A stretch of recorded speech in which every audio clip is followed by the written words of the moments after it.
Good morning guys.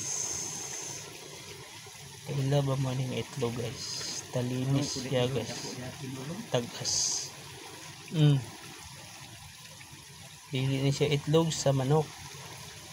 Humok siya guys. Oh, humok. Pislito nyo guys. Oh. Humok siya. Upat na siya kabuok. Kung nakaila maani,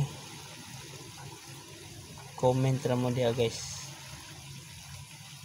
Kung nakaila mo ani,